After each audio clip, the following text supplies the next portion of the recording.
دنیا و ما فيها دا د ملا سره یو الله اکبر چې ګډ سړی ویني تر ټولې دنیا او د دنیا تر ټولو نعمتو بهتر ده چې دغه انسان په دغه پوه شو چې زه د سنتو پایبندي وکړم لمونځ په جمع وکړم خو 100 یا 200 روپۍ به تاوان راځي موټر به ودرېږي دوکان به بند شي مځکه زمینداري به ختم شي خو هلته دومره ګټه ماته پیدا کېږي چې ټولو دنیا او د دنیا ټول نعمتونه د ماوي تر هغه نه غټه ګټه ده بیا به دا انسان جومات ته لاړ نه شي دا چې موږ روژه نیسو د سهار نه تر بیګا پورې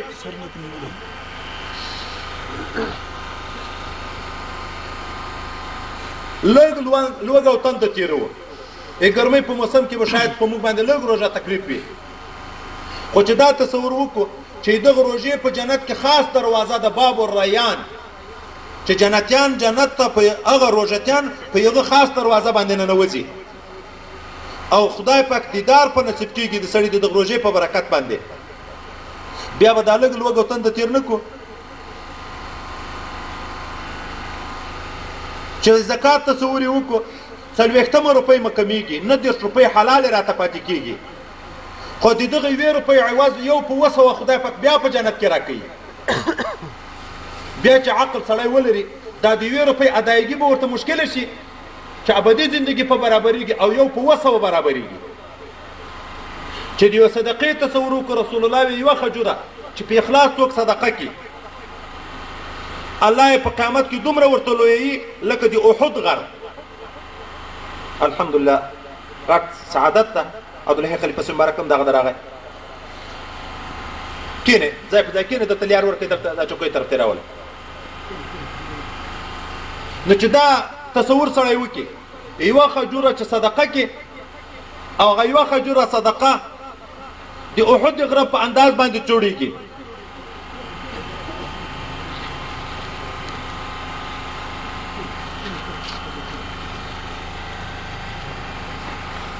بیا به موږ ته دا صدقه بوج شي دا ګرمي چې دلته نن څوک تېروي ګرمي خو نشته خو خیر دا چې څوک دلته تېروي یو نیک مجلس د 2000 مجلسو د ګناوې خدای پاک په معاف کوي چې په دغه ګټه باندې څوک پوه شي چې دا 2000 مجلسونه مو دنیایي کړي دي دا یو مجلس ته به نه شي تیار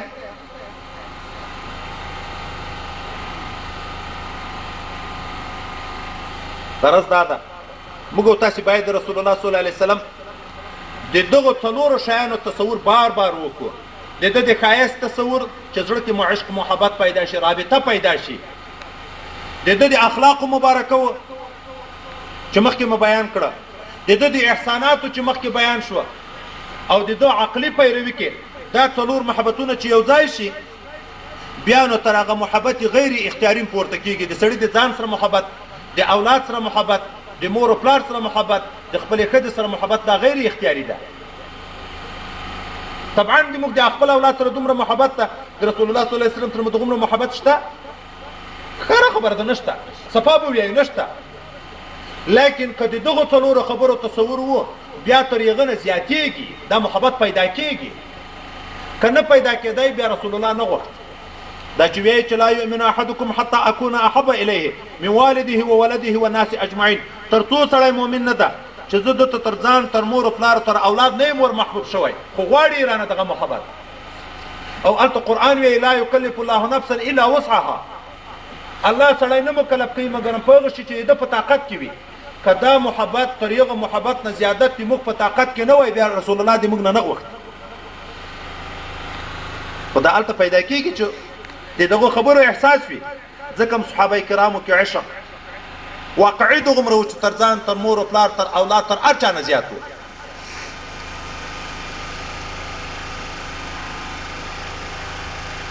صحابي مبارک کفارو نیولی بیا یې د پانسۍ په حال کې ورته ویایي چې په دې خوشحاله یې چې تا په ځای رسول الله موږ نیولی وای هغه مو پانسۍ کولی او ته په خپل کور کې ناست وای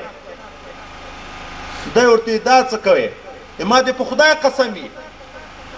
په دوم زه نه یم خوشحاله چې زه د مرګ نه خلاص شم او رسول الله صلی الله علیه وسلم ته په خپل کور کې په پښه کې وازغی نه نوځي دا عشق و صحابي روانوي د روم په جنګ کې عبدالله ابن حذافه سهمي نیولی د بندیانو سره صحابه کرامو او تابعینو سره د روم پاچا ورته ویلي نصرانیت دین قبول که ما پدې کم دا ورته زه دا دین نشم قبلولی نو حکم وکړو چې پانسۍ یې کوي په غېښو یې وولی چې روان یې کړو د پانسۍ په طرف په ده کې هېڅ فرق رانغی ونه ډار شو وایي بېرته یې راوګرځوئ حکم یې وکړه غټ چوان غټ دیګ باندې کړي د اوبو نه چې دا اوبه ښې په جوش شوې یو بندي یې راویست د ده د وړاندې دغه اوبو ته واچوه چې هلته یې غوښې پکې خوړینې شوې توی شوې نو ده ته یې وویلې که نصرانیت قبلوې ښه که نه داسې به دې په اور کې خوړین کړم ده ورته ویلې نه شم قبلولی نو خپلو نوکرانو ته یې وویلې ورې ولئ دغه اوبو ته یې ور وغورځوئ چې دا هم داسې پکې خوړین شي چې روان شو ویې ژړل یغ دا خیال شو چې وډار شو بېرته یې راووت څنګه دین قبلوې نصرانیت وایي نه وایي نو ولې دې وژړل وایي ومې ژړل په دې چې د ما یو روح ده د خدای په دین به یو وارې قربان شمه زه کاشکې چې د ما سل ارواح وای او د خدای پاک د دین او د هغه په عشق کې زه سل وارې دلته په دغه اوبو کې خوړین شوی وای دغه قربانۍ ته چې تیارېږي ولې هغه شیانو تصور ورسره ده عشق و محبت ورسره ده احد کې د یوې ښځې 3 نفره د خپل کور شهیدان شوي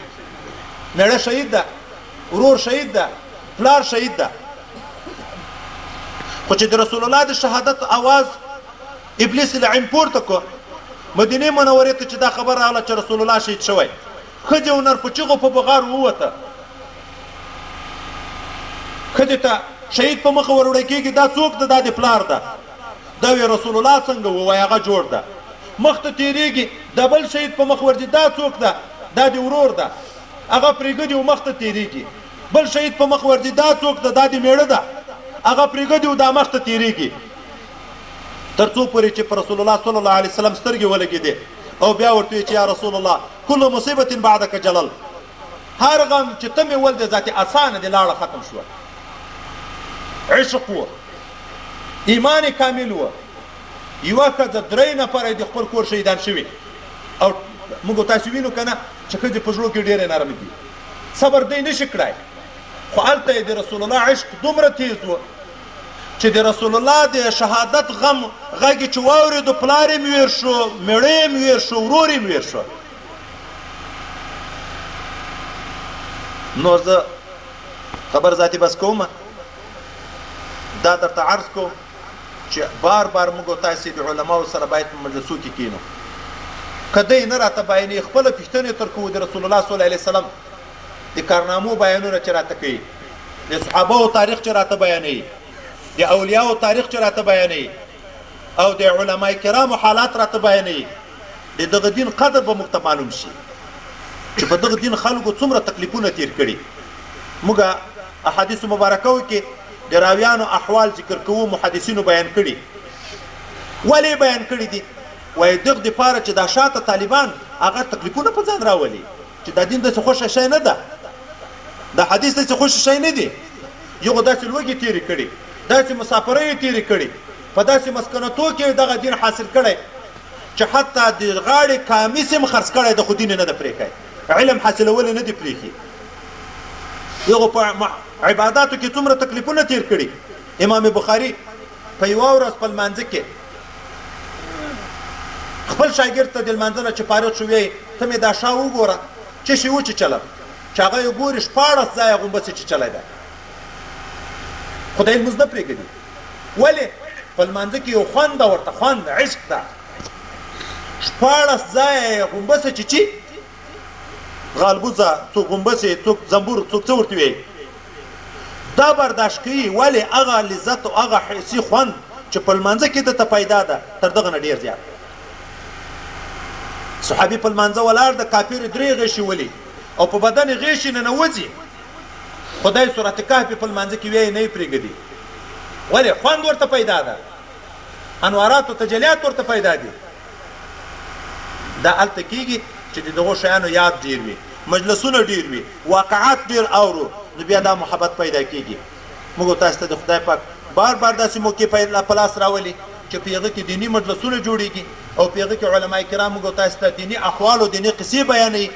دینی رازونه بیانوي، د خپل پیغمبر او د خپل اسلافو په احوالو کارنامو مو خبري چې ترڅو د موږ د پخواني اسلافو مبارکینو سره او د رسول الله سره واقعي محبت پیدا شي. الله تعالی دې موږ تاسو ټول نصیب وګرځي. واخر دعوانا ان الحمد لله رب العالمين.